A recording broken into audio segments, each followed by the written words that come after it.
Hey guys, welcome back to another video of mine, and today we got some of the newest mods to touch Nexus for Skyrim. And you guys seem to be loving them, so I figured why not explain a few of them if you were too afraid to get them, so that you can download even more mods to that already huge list. But before we get into it, make sure you hit that like button down below and subscribe to the channel, because I mean it is kinda free and it isn't OnlyFans, so I do not charge per view and you can cancel at any time, so maybe think about it. But without further ado, let's dive right in. First up, we got a mod by the one and only Serpo that aims to attack all those people who actually mod their game for 2,000 hours just to steal cheese their NPCs. This mod is called NPCs Take Cover, Smarter Anti-Cheese AI. I feel like that's aimed at me. And essentially, this mod does exactly like the title suggests. When you're far away from an NPC and or backing away, because that is kind of annoying to deal with, the NPCs do it, so imagine when you do it. Or even when you're at a point that they can't reach, instead of just standing there letting you kill them, they will instead hide behind something until you get closer to them. So now we can spice up combat just a bit more, because in vanilla it seems like they were already doing this when they went behind a rock, but no, that wasn't at all what they were trying to do. They just got stuck and couldn't move around the rock to get to you. But now they will be plotting what to do to you when they do. But they don't just hide behind cover with this mod. This mod does so much more. Like aiming at them will start combat rather than them waiting for you to actually fire at them like an idiot. They also have new voice lines with this mod that they will shout at you when you're aiming at them and trying to kill them. I don't know, I kinda feel like Serpo is the only mod author I'd accept feature creep from, even though he always lists every feature in his mod description, but still if he did it, I'd probably just go along with it. Oh, and also yes, this is safe to add mid-game, so there's no reason to not use this mod. Unless you're just used to cheesing your game and you can't go without it now. There are some sound mods on Nexus and I generally wouldn't showcase them because I don't really know how to, especially since it's a sound without just walking around till they trigger or just putting them over the video, but then that'll look weird. So instead I'll just tell you about the two, then move on. The two mods are by the same mod author, by Clovis, the first one being named Wildwood Echoes, adding in ambient sounds to the forest of Skyrim like tree sounds and wind gusts, just to make Skyrim actually feel like it's a welcoming place. Well, not exactly, some of the sounds are a little bit creepy, but I mean that's kinda normal. And the second mod is Murder of the Songbirds. Well, this one technically came out first, but that's just details that no one really needed right now.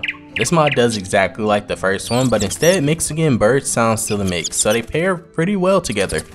The first one kind of focuses on the ambient sounds of the forest, and the second one focuses on the forgotten aspect of Skyrim Forest, the sounds that the animals make. No one actually ever adds that, even though some of them make it feel like it's a horror game.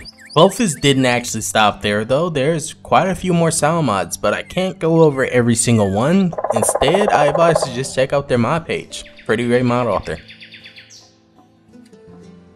Okay, so it's kind of been a while since I've done an armor mod by OD. Maybe they've done a few that I missed previously, but this mod is called Eclipse Seductress.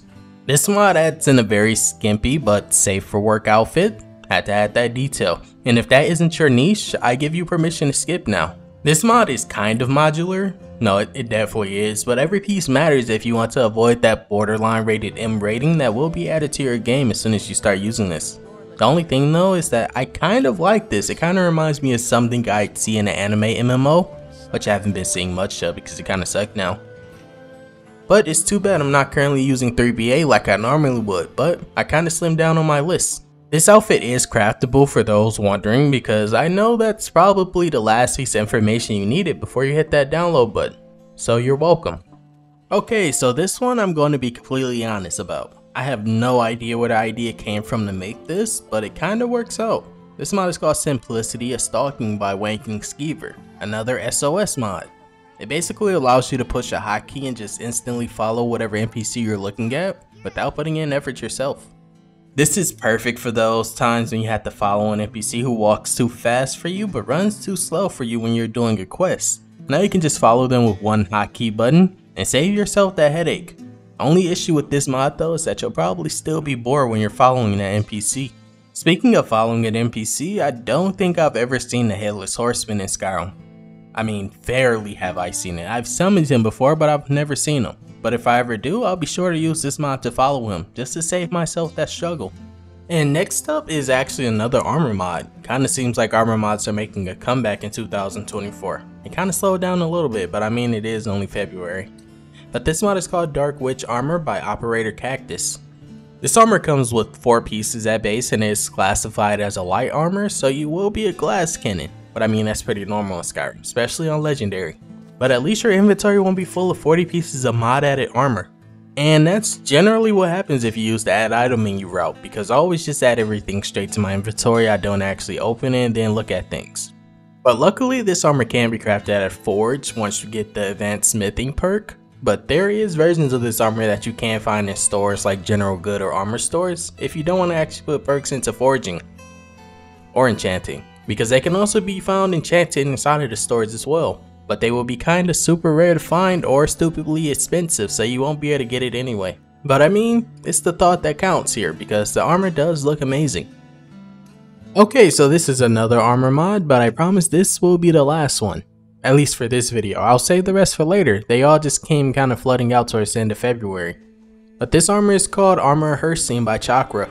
Packed inside of a mod less than 50 megabytes is a new lore-friendly armor-ish armor. Based around Hircine. If you didn't catch on by the name, then now you know where it came from. This is a standalone armor. It doesn't replace the Savior's Hide, but I'm sure someone will make a patch for that because I'd love to kind of use it then.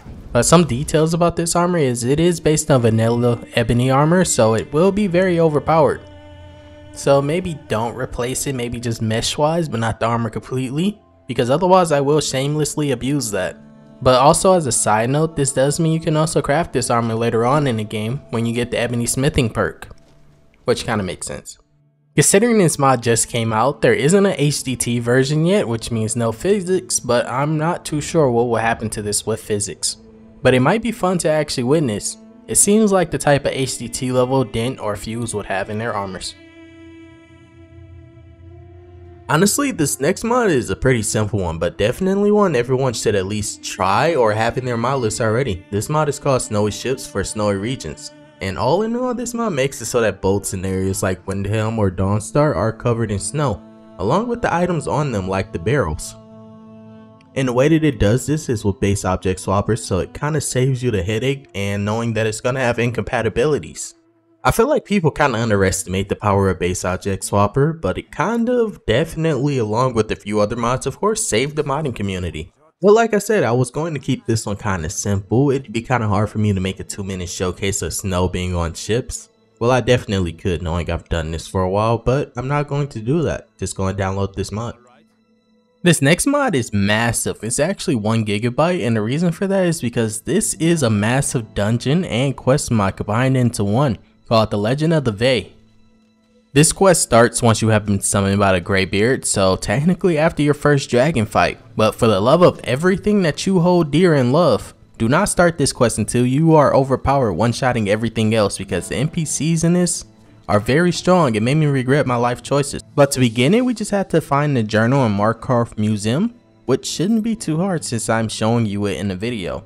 Even if it is, we're just gonna move on like it wasn't. But I was very surprised to find 65,000 gold, probably the most I've ever seen in my inventory. But this mod does feature much more. It features new enemies, new dungeons, new textures for things that I didn't even know about, and new headaches because you guessed it, it does also feature puzzles, which I kinda suck at. But that's probably pretty obvious, especially considering I probably couldn't even beat God of War because of the puzzles. Had to actually look up guides for it. But this takes it to a whole new level. The only thing you guys might not like about this is the fact that you will get humbled while using this, so even if you came in with a full dragon set, you'll probably still die. Because this is definitely vigilant type difficulty, so if you aren't prepared, you're going to die a lot. And I only did about a few minutes of this quest, but I can definitely see this taking over a few hours to fully beat. If this isn't the type of quest mod to get over 10,000 downloads at least, then I don't know what is. Honestly though, out of these mods I showed today, which one was your favorite? I can't say which one is myself because I try and keep a neutral opinion, but I did like all of them and that's the reason why I showcased them. But there has to be a favorite. Let me know which one you guys thought was the best, or at least the one that you thought was most useful. And when I say most useful, I just mean which one are you most likely to use in your mod list, because otherwise there is only one really utility mod that I showcase and that wouldn't be fair. But that was it for today, guys. Let me know what you thought down in the comments below. But as of right now, leave a like on the video and subscribe to the channel for more Skyrim content if you happen to enjoy it. Also, I will be doing Fallout 4 soon, but that's just a little notification. But as of right now, I hope you all have a great day. Peace and love.